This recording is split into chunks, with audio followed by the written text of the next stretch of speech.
aprender. Hoy tenemos un invitado especial, toda esta pandemia que nos hemos reunido, él no ha estado con nosotros. Alguna vez sí estuvo, antes de la pandemia, aquí en el Ecuador, cuando nos visitó y tuvimos un tema del Armagedón, ¿no? Por ahí hay un video, ¿no? Me refiero al doctor Jorge Talvo, quien ha tenido la amabilidad de estar con nosotros. Jorge, bienvenido, que Dios te utilice y te escuchamos. Puedes prender tu micrófono. El micrófono está apagado, lo puedes prender. Ahora sí. Ahí está. Muy bien. Muchas gracias por la invitación y es un placer poder estar con todos ustedes esta noche para estudiar la palabra de Dios. Yo llevo como 50 años en la rama de la medicina, así que no soy teólogo. Soy estudiante de la Biblia solamente. Y lo que diga, lo digo para mí mismo en primer lugar, porque la palabra de Dios está hecha para nosotros. Así que si a veces comento algo que parece ser que es para otro, ese otro soy yo, ¿no? Así que dentro de la investigación, que es lo que yo he hecho dentro de medicina, además de ver pacientes, también he hecho investigación clínica. Los investigadores tratamos de pensar de una manera científica las cosas que se hacen.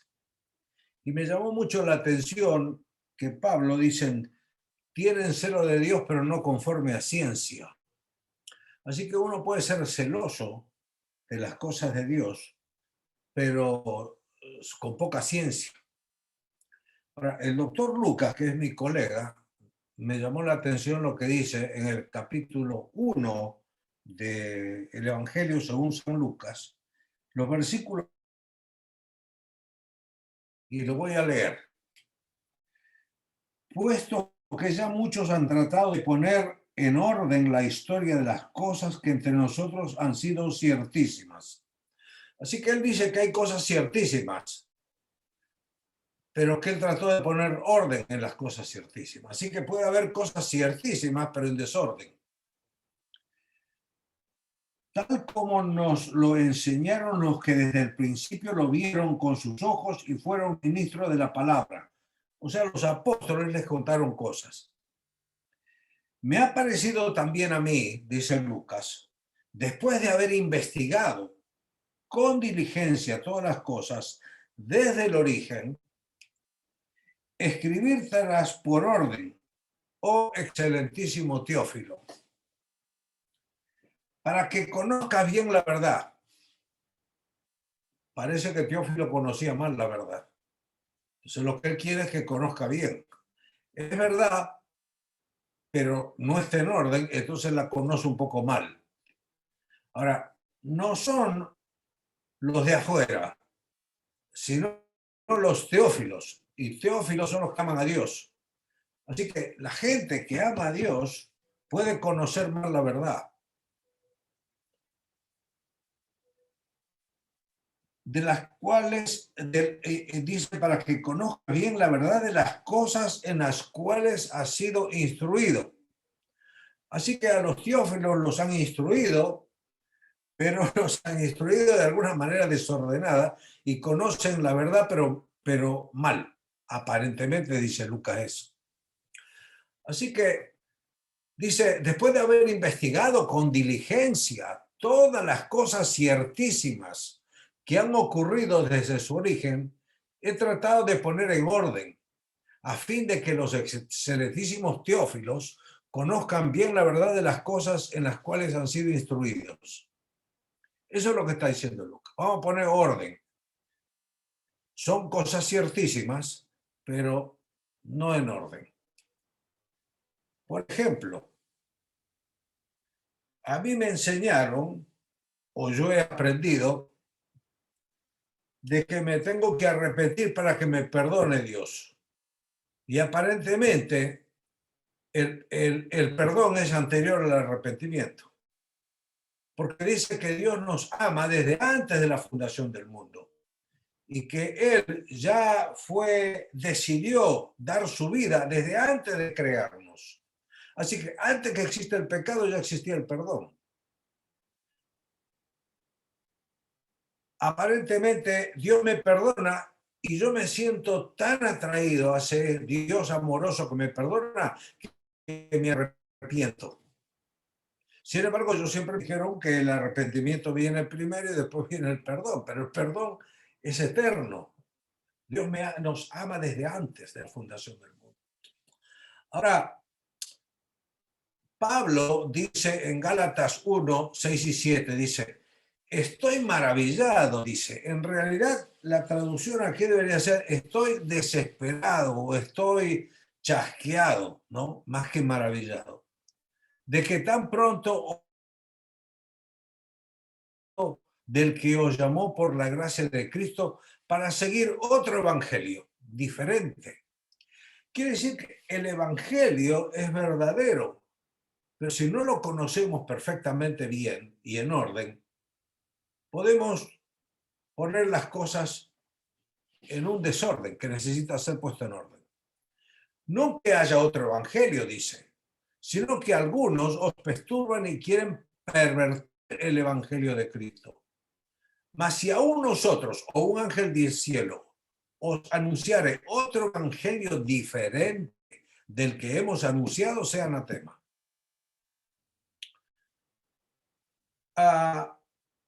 Así que hay un evangelio diferente. Cuando el evangelio no es evangelio y parece evangelio, nosotros tenemos que advertir. Yo he pasado muchos años de la vida hablando del evangelio como el cambio que produce el evangelio cuando uno conoce el evangelio en la vida de las personas. Entonces, la persona que conoce el evangelio vivía con angustia y ahora vive con felicidad. Entonces, ahora mi evangelio es la felicidad. O mi cambio de vida. Antes era malo, ahora gracias al evangelio soy bueno. Entonces, ¿de quién estoy hablando? Yo cuando era malo y ahora yo cuando soy bueno. Pero el evangelio es una persona, es Jesús. Es verdad que la persona cambia cuando conoce al Señor, pero no es evangelio, es un resultado del evangelio. ¿Es verdad que la persona cambia? Es verdad.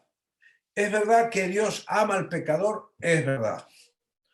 Pero estamos desordenados porque el evangelio es Cristo Jesús. Ese es el evangelio. Ahora les voy a compartir una figura que hice para tratar de expresar lo que estoy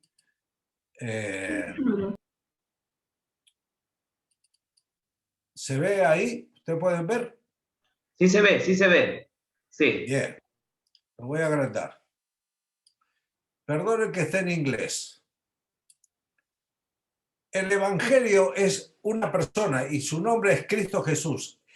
Dice, cuando se nombra la palabra evangelio en los evangelios, dicen, voy a dar buenas nuevas de gran gozo. ¿Cuál era la buena nueva de gran gozo? Que en la ciudad de David ha nacido ¿quién? Jesús. Ese es el evangelio. Es una persona. La buena nueva de una persona. Esa persona es Dios. Y Dios decide venir a esta tierra para salvarnos. Entonces, Cristo se encarna y viene con María, ¿sí? Y nace como un niño en un establo de Belén. Ahora, ¿por qué nace en un establo? Porque es el cordero y los corderos nacen en los establos. Así que él viene con una misión predeterminada, que en su sabiduría él ya sabía lo que iba a suceder. Y entonces ese niño empieza a crecer y empieza a vivir una vida perfecta, santa, justa, hasta que un día decide morir por nosotros y entonces agoniza en el Getsemaní, muere en el Calvario y resucita después de haber comprado nuestra salvación y nos otorga la redención. Este es el Evangelio.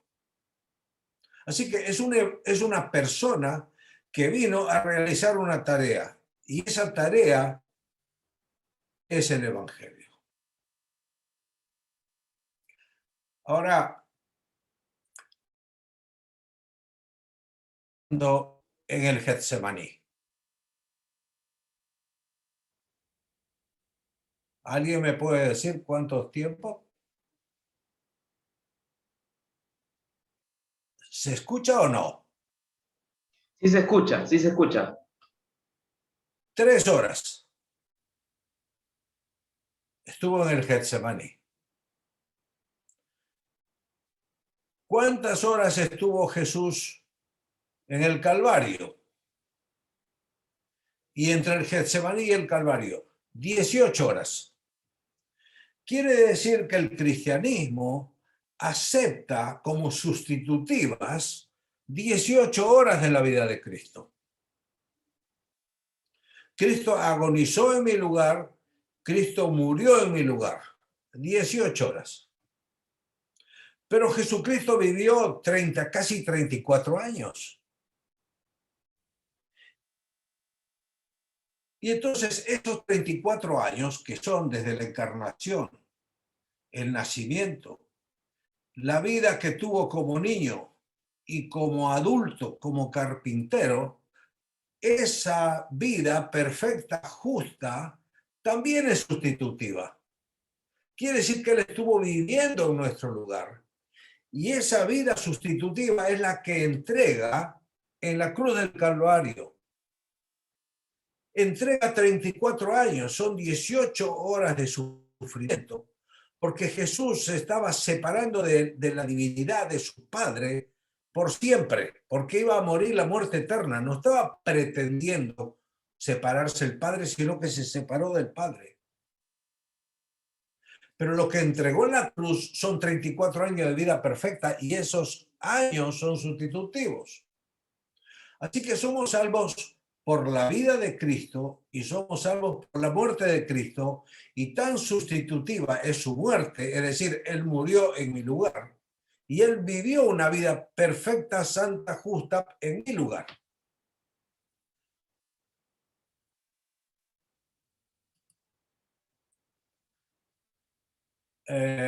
Vamos a ver. Muy bien.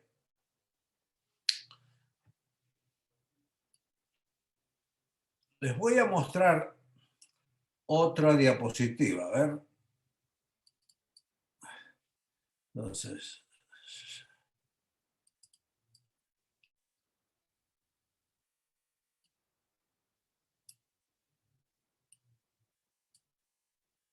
esto trato de expresar en una figura que, como Dios sabía que nosotros no podemos ser como Él, Él se hizo como nosotros. Como Dios sabe que el pecado está escrito con cincel de hierro y punta de diamante en nuestras células, Él conoce nuestra condición, se acuerda que somos polvo, y como Él sabe que nosotros no podemos ser como Él, Él se hizo como nosotros, para vivir una vida perfecta en mi lugar y para morir la muerte eterna en mi lugar. ¿Cómo uno puede expresar de alguna otra manera práctica lo que acabo de decir? Si alguien pregunta en el cielo por mí, en este caso, o por cada uno de los que estamos presentes aquí, y nuestros seres queridos y todos aquellos que se van a salvar, si supóngase que alguien pregunta por mí,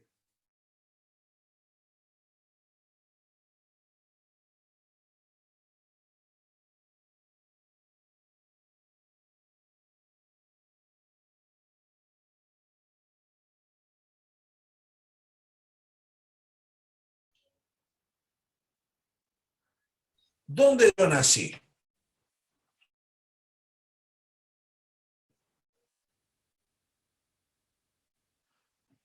¿Dónde yo viví? En Galilea. ¿Cuál fue mi trabajo? Carpintero. ¿Alguna vez pequé? Nunca. ¿Soy perfecto como mi Padre que está en los cielos es perfecto? Claro que sí. Porque están viendo la vida de Cristo, no están viendo mi vida. Yo estoy escondido con Cristo en Dios. Institución. Él toma mi identidad y yo le doy mi identidad a Él. Por eso Él fue declarado en el Getsemaní y en el Calvario, fue hecho pecado. Tomó mi identidad y fue castigada mi identidad y murió la muerte eterna. Y yo morí la muerte eterna en Él. Yo ya no tengo muerte eterna, tengo vida eterna en Cristo Jesús. Porque Él murió mi muerte eterna, pero también vivió mi vida. Hasta un día que a la final trompeta, ¿sí?, los muertos en Cristo resucitan, glorificados, y en un abrir y cerrar de ojos, microsegundo, esto mortal se transforma en inmortal y esto corruptible en incorruptible. Entonces ya no voy a vivir como Pablo, que dice, mire, yo estoy preocupado porque el bien que quiero hacer no lo hago y el mal que no quiero hacer lo hago, miserable de mí. Por eso dice, no te pido que le quites del mundo, sino que los guardes del mal. Porque Dios sabe que yo no puedo ser como Él. Él se hizo como yo. Y Él vivió mi vida. O sea que la vida de Cristo es sustitutiva. Y eso está, ustedes saben, en Romanos, el capítulo 5, el versículo 10, dice, porque dice, fuimos reconciliados por la muerte de Cristo. Dice que si ya siendo enemigos fuimos reconciliados por la muerte de su Hijo, estando reconciliados seremos salvos por su vida. Así que su vida nos salva y su muerte nos salva. Ahora, esto está en toda la escritura, del Génesis a ustedes lean, siempre va a estar el concepto de sustitución presente. Y dice, volviendo a lo que dice Pablo en Romanos 10:2, dice, tienen celo de Dios, pero no conforme a ciencia. Quieren ser como Dios, les hablan de las cosas de Dios, piensan en las cosas de Dios, estudian la Biblia, pero ignoran la justicia de Dios y procuran establecer la suya propia. Es verdad que Dios trabaja en el corazón del ser humano, es verdad, pero eso no es el Evangelio. Es verdad que la vida, cuando uno acepta la gracia de Cristo, la vida va a tener amor, gozo, paz, paciencia, benignidad, bondad, fe, mansedumbre, templanza. Es verdad. Pero como resultado del Evangelio. Pero eso no es el Evangelio. Muchos dicen que necesitan fe. Pero la fe es un resultado de aceptar el Evangelio. Fíjense, dice amor, gozo, paz, paciencia, benignidad, bondad, fe. Es el fruto del Espíritu. Es el fruto del Espíritu en el corazón de la persona que mira a Cristo como su Redentor. Va a cambiar la vida, pero ese cambio no es Evangelio. El Evangelio es la vida de Cristo. Cristo Jesús. El Evangelio es que Él vino a esta tierra a vivir una vida santa, justa y perfecta, y venció y nunca pecó, y venció a todas las tentaciones, y entregó su vida en el Calvario. Ese es el Evangelio, es una persona, es Jesús. Dice, ignorando la justicia de Dios, tratan de establecer la suya, el nuevo nacimiento. Trata de ocupar y de eclipsar a la persona de Jesús. Entonces hablo de mi cambio. Es maravilloso el cambio. Dios desea el cambio, pero el cambio no es el Evangelio. El Evangelio es una persona. Fíjense, Jesús, antes de venir a esta tierra, dice, Él era Dios. Siendo en forma de Dios, no estimó el ser igual a Dios. Era Dios. Sin embargo, no es Evangelio. es una buena noticia, pero no es el evangelio en sí mismo. Cuando él decide dejar de ser Dios y se hace como nosotros, dice, porque no estimó como cosa que aferrarse, sino que siendo Dios se despojó. El momento que se despoja, comienza, por así decirlo, el evangelio, porque él viene a esta tierra, deja el cielo, se hace un ser humano, vive 33 años, muere, resucita y se va al cielo. Ese periodo de tiempo es el evangelio que dice Pablo, porque me propuse no saber otra cosa que no sea Cristo y Cristo crucificado. Ese es el... Pero al morir entregó los 33 años de vida perfecta. Eso es lo que entrega en la cruz. Le dice, Padre, he triunfado. Esta vida ahora es de cada uno de mis hijos. Y yo ahora voy a pagar, ahora voy a tomar. Toma esta vida santa y ponla en lugar de él. Y voy a tomar los pecados de ellos y ahora voy a morir por ellos la muerte eterna. Ese es el evangelio que Dios tiene preparado para cada uno de nosotros. Sin embargo, el ser humano ha tratado de opacar. Dice, fuimos reconciliados por la muerte de Cristo y salvos por la vida de Cristo. Romanos 5:10. Ese es el evangelio. Reconciliados por la muerte y salvos por la vida. Sin embargo, el ser humano ha creado un enemigo de la gracia, porque está el evangelio de la gracia, y es el evangelio de las buenas obras. Y ese evangelio de las buenas obras ha eclipsado o quiere eclipsar el evangelio de la gracia.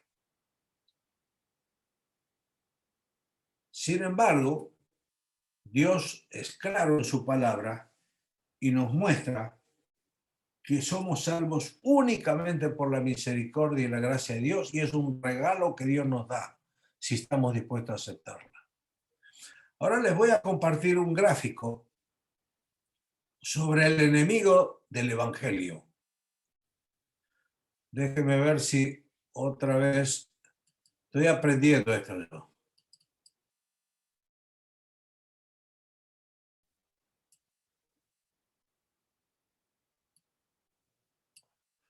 Acá está el legalismo. Este es el enemigo del evangelio. Y esto empieza en el Edén. Viene Abel con un cordero y viene Caín con las frutas. Siempre está el cordero y las frutas, las obras, los frutos y el cordero. Hay un legalismo grotesco. Bueno, el grotesco es: yo te vendo la salvación, me das $20 y yo te doy un certificado de que estás perdonado. Hay otro que es un poco no tan grotesco, pero sigue siendo grosero. Un legalismo grosero. El legalismo grosero es el libertinaje, es insolente y barato, porque se complace en quebrantar la ley en el nombre de la gracia. Ya Dios me perdonó, ahora yo voy a vivir y ya voy a hacer lo que quiero. Pero hay el más peligroso de todos es un legalismo sofisticado. Parece que es por gracia, pero en realidad es por obras. Acepto que Cristo murió en la cruz del Calvario y que su muerte es sustitutiva, pero me opongo a que su vida sea sustitutiva. Es sofisticado, porque el poder de Dios y el Espíritu Santo obrando en mí me cambia a mí, y entonces hago una combinación. Cristo me salva por la muerte en la cruz y yo, gracias al Espíritu Santo, estoy tratando de salvarme. Entonces es una mezcla, ¿no? El sofisticado es sutil y refinado, aunque continúa siendo barato y ofensivo. ¿Por qué? Porque por un lado acepta que Jesús murió en lugar del ser humano, pero por otro lado ignora o rehúsa aceptar que Jesús también vivió en nuestro lugar. El legalismo sofisticado reconoce el valor de la muerte sustitutiva en la cruz del Calvario, porque cree que Jesús murió en nuestro lugar. pero no acepta ni cree que Jesús vivió en nuestro lugar. Es decir, no cree que la vida de Jesús también es tan sustitutiva como su muerte. Y estos son los enemigos del Evangelio de Dios.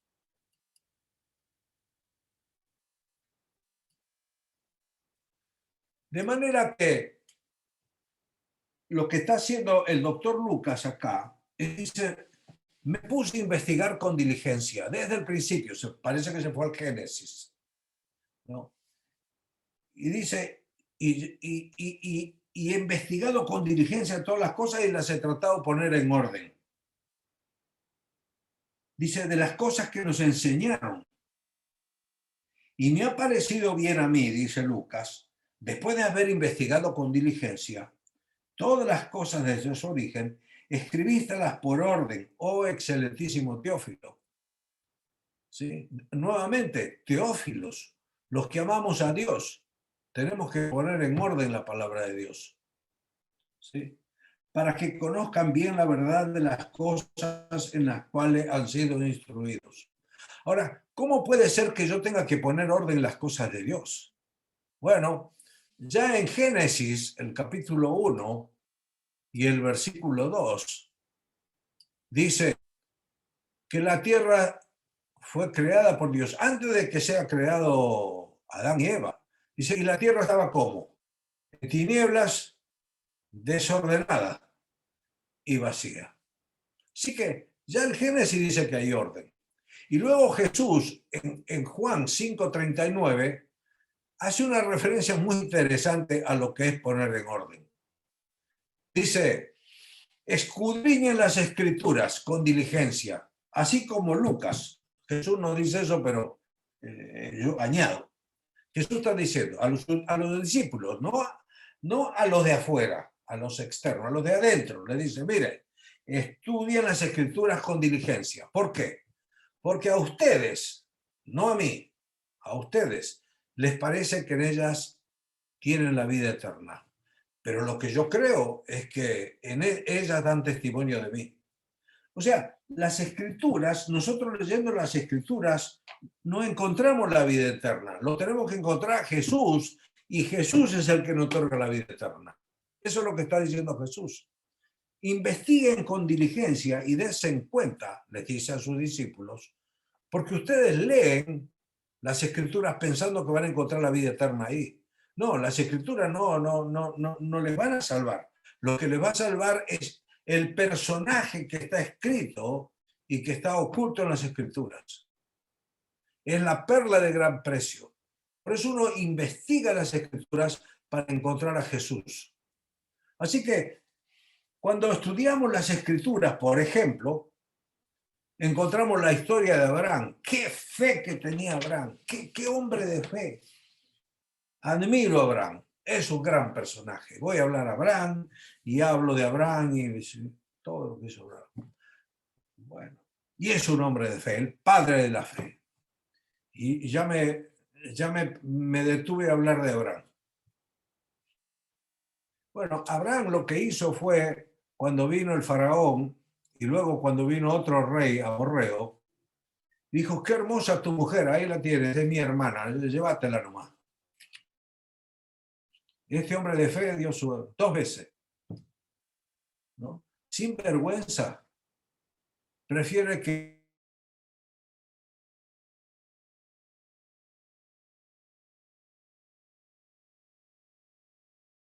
la imagen de Abraham y de Isaac es un ejemplo del plan de la salvación. Cuando yo veo al padre que lleva a su hijo y su hijo cargando la leña, subiendo una montaña, y esa montaña es el Calvario, me está hablando de lo que va a ser Cristo. ¿Sí? Entonces el Evangelio, ¿dónde está? Está ahí detrás cuando él levanta el cuchillo y se da vuelta, mira un cordero. Ese es el Evangelio. El cordero, ahí está el Evangelio. Pero he perdido tiempo hablando de Abraham, que es una persona extraordinaria, ¿no?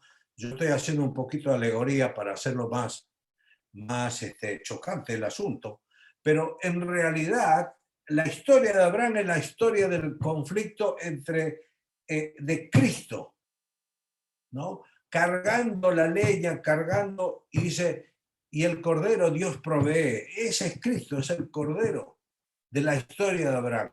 Nos está dando una lección sobre Abraham. Lo mismo que el templo, el lugar santo, el lugar santísimo, todo apunta hacia Cristo y a su ministerio. Ese es el Evangelio, es Cristo. Ahora le dijeron a Jesús, ¿por qué no haces una señal para que te creamos? Y yo señal no les doy. Lean Jonás, dice. Porque así como Jonás, así. ¿Y qué pasa? Que cuando Jonás, ¿cómo desciende al fondo del mar? ¿Muerto o vivo? No, Jonás desciende vivo al fondo del mar. Cristo descendió vivo al fondo del Seol. Esa fue su lucha en el Getsemaní. Él desciende vivo. Entonces, cuando leemos a Jonás, no nos entretengamos en la superficie, sino que Jonás nos está hablando de lo que Cristo padeció en el Getsemaní y en el Calvario. El Salmo 24, el Salmo 22, está hablando de Cristo. Jehová es mi pastor, nada me faltará. Hermano, no me va a faltar nada, voy a tener todo, amén, me voy. No, no está hablando de ti. También está hablando de nosotros, pero está hablando de Cristo. Él oró en el Getsemaní y en el Calvario, el Salmo 23. Todo lo que le ocurrió a él está ahí. Así que del Génesis al Apocalipsis podemos encontrar al Cordero de Dios, ejemplificado en cada una de las historias, eventos, perfumando cada historia, dando sentido a cada capítulo, cada versículo. Encontrar al Cordero de Dios escondido. No sé si se alcanza a ver esto. Ah, qué bárbaro que es. La estatua de Daniel, y la cabeza, el Medo Persia, no sabemos todos. Lo único que importa acá es la piedra. La piedra destruye la imagen. Esta historia es para los que se pierden. La piedra es para los que se salvan. Y yo he perdido mi tiempo siempre estudiando la bestia, la piedra, el cuerno, el día de reposo. Es superficie. La piedra es lo que es importante, ¿no? Y muchos creen que la piedra es la segunda venida. No, la estatua se destruye después del milenio, ¿no? Es Cristo la roca. La piedra que destruye la imagen es Cristo. ¿Y cuándo? Y cuando viene la ciudad santa. ¿Cómo la ciudad santa? No está hecha de piedra. No dice que tiene 12 cimientos de piedra. Esa es la piedra que destruye la imagen. Entonces, cuando uno pone al Cordero y a Cristo en todas las profecías de Daniel, de Apocalipsis, en Mateo, Marcos, Lucas, Juan, Hechos, Romanos, Corintios, Esdras, Nehemías, Esther, Salmos y Ruth, y encuentra a Cristo y el Evangelio, entonces toma sentido y transforma la vida. ¿Sí? Eso es lo que está haciendo Lucas, y es lo que Lucas nos invita a hacer a cada uno de nosotros. Escudriñar las Escrituras para encontrar al Cordero de Dios que quita el pecado del mundo. Muchas gracias por la atención. Jorge, gracias por compartir con nosotros el Evangelio, ¿no? Muy buena explicación, hermosa. No sé si alguien tuviera alguna pregunta para el doctor Jorge sobre el tema que ha tocado, ¿no? O sí, si alguien tuviese alguna pregunta sobre este tema, de hecho es hermoso, confirma lo que venimos diciendo todo este tiempo, ¿no? Él lo ha hecho desde su manera, muy atractiva la forma como va presentando el Evangelio. Así como es atractiva, también es bastante sencilla, es decir, cualquiera puede entenderlo. ¿Alguien tiene alguna pregunta de los participantes? Hermano William, Sí, no es Rodolfo. solamente para agradecer a Dios primeramente y al pastor por traer, digamos, la palabra tan sencilla y siempre como estamos en nuestro grupo glorificando a Dios siempre, a Cristo sobre todo. Y eso, digamos, me encanta a mí. Digamos que la alabanza y la gloria sea siempre para Cristo. Ese es, Escuchar digamos, el nuestro, Evangelio no cansa, ¿no? justamente. Porque No, uno se puede cansar del 2 más 2, ¿no? Pero del Evangelio no se cansa uno. comer cordero todo el tiempo no cansa. Y Exacto, estar en la cena del cordero no cansa. exacto, exacto. Bendiciones para el ¿Dónde está el hermano. Cordero? Vamos. ¿Alguien más que quiera opinar? Jorge, de paso, ¿no? Te invitamos para otras conferencias más adelante. Yo estuve tratando de ubicarte durante mucho tiempo, pero parece que estabas viajando por otros lares, ¿no? Difícilmente encontrarte. Sí, con mucho gusto. Estoy un poquito ocupado en el sentido de que estamos organizando algunos eventos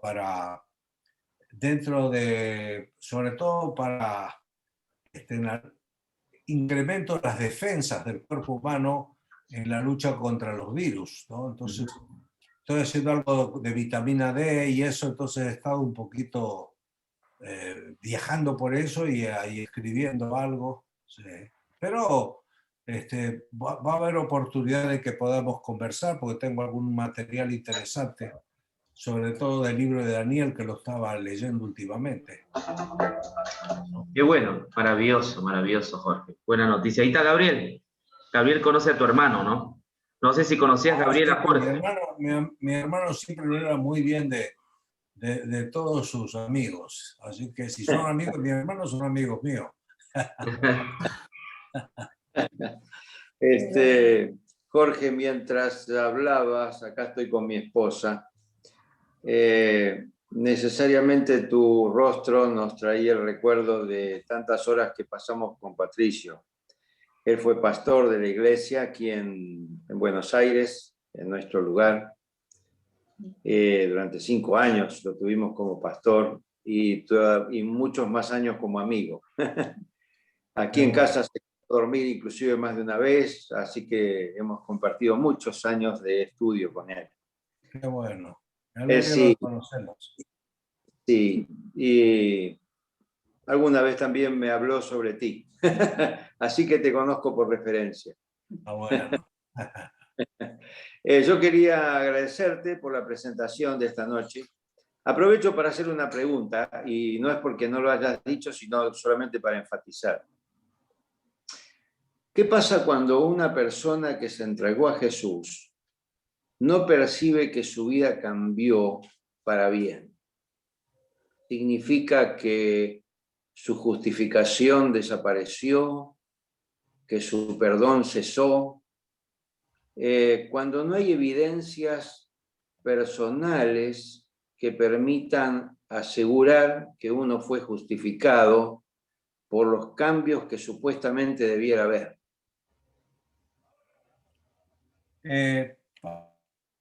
Pablo es muy interesante que dice a la final trompeta. ¿A qué se está refiriendo Pablo?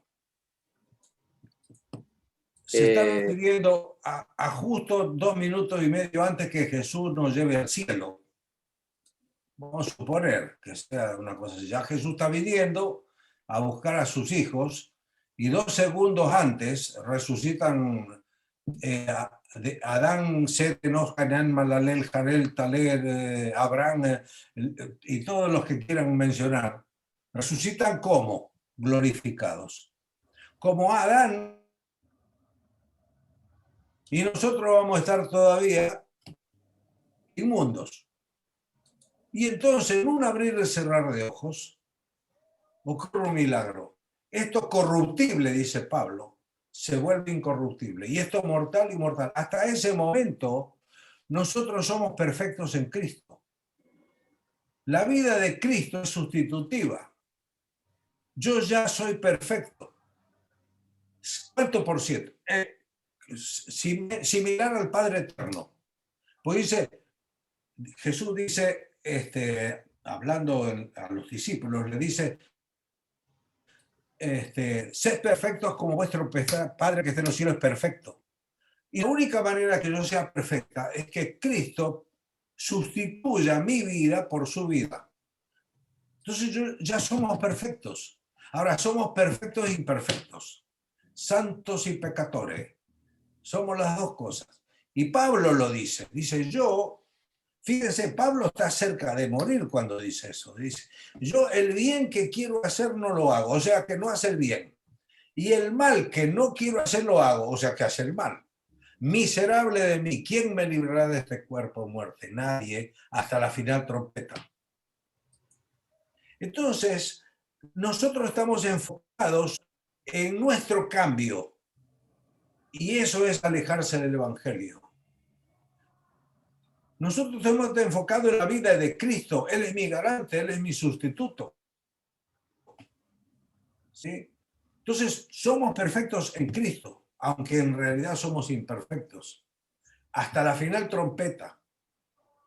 Entonces, dejemos de mirarse a nosotros. Fíjense, el apóstol Pedro está caminando sobre las aguas. ¡Qué cambio!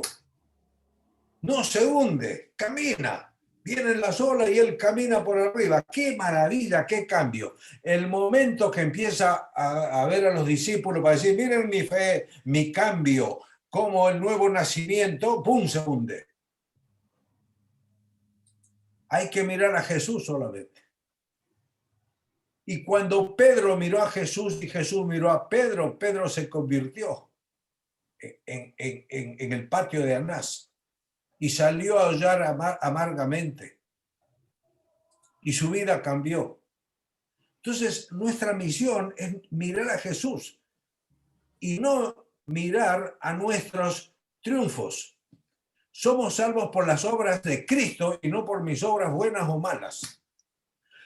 Fíjense que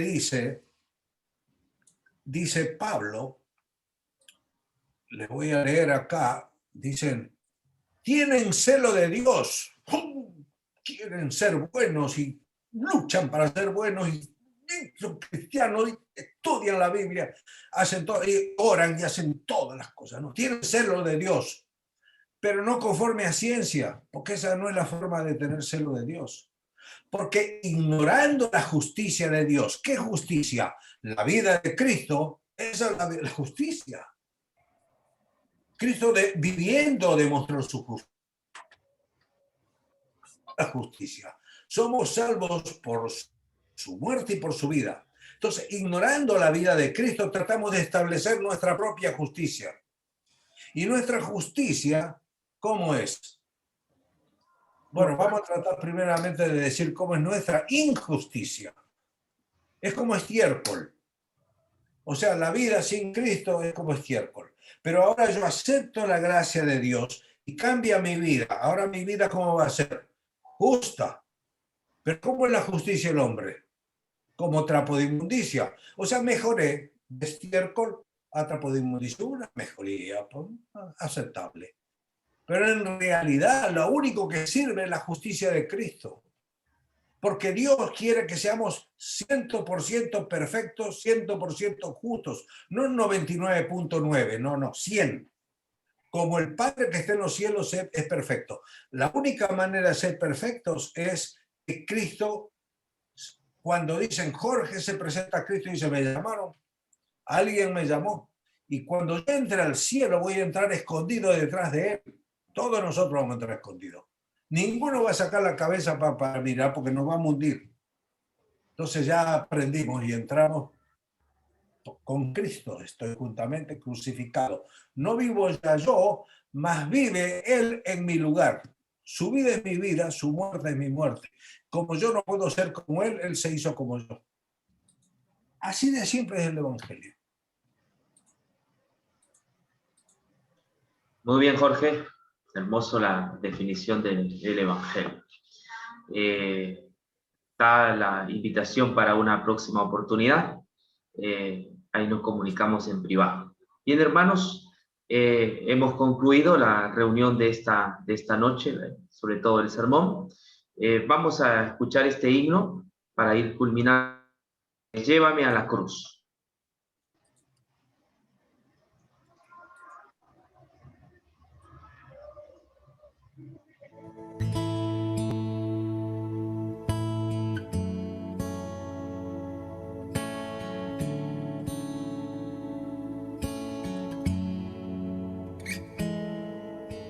Si mis oraciones hablan más de mí, quiero disculparme.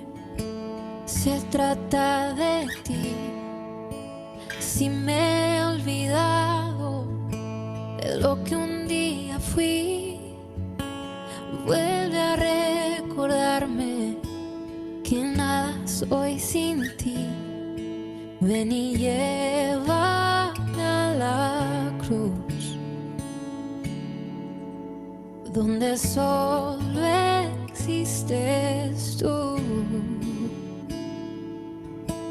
Y si me gano el mundo y te pierdo a ti, de nada me vale. Tú eres mi vivir, eres mi tesoro, eres mi existir. Yo sé que tengo todo si te tengo a ti. Ven y llévame a la cruz, donde solo existes tú. Hoy me niego a lo que soy. Ven y lléname, Señor.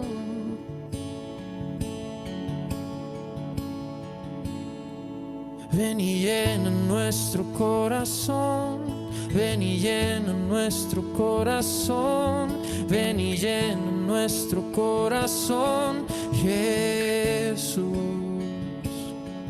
Ven y llena nuestro corazón, ven y llena nuestro corazón, ven y llena nuestro corazón, Jesús. Ven y llena nuestro corazón, ven y llena nuestro corazón, ven y llena nuestro corazón, Jesús. Ven y llena nuestro corazón, ven y llena nuestro corazón, ven y llena nuestro corazón, Jesús.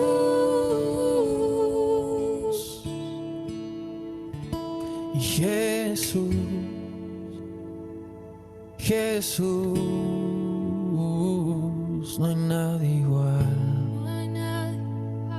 no hay nadie igual. Jesús, Jesús, no cambiarás, Tú no cambiarás, no cambiarás, oh Jesús, Jesús, no hay nadie igual, no hay nadie igual.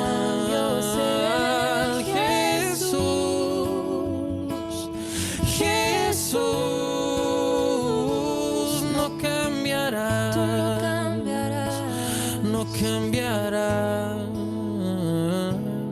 y yo cantaré aleluya al Rey que volverá, Que volverá. que volverá.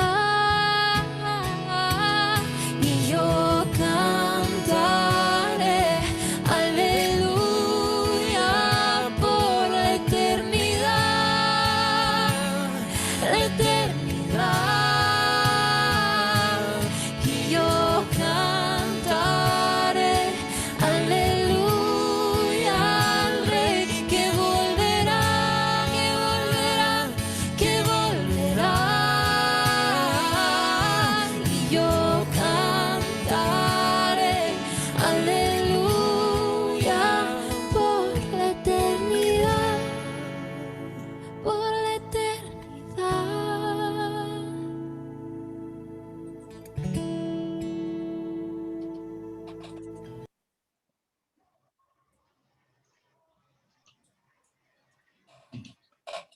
Muy bien.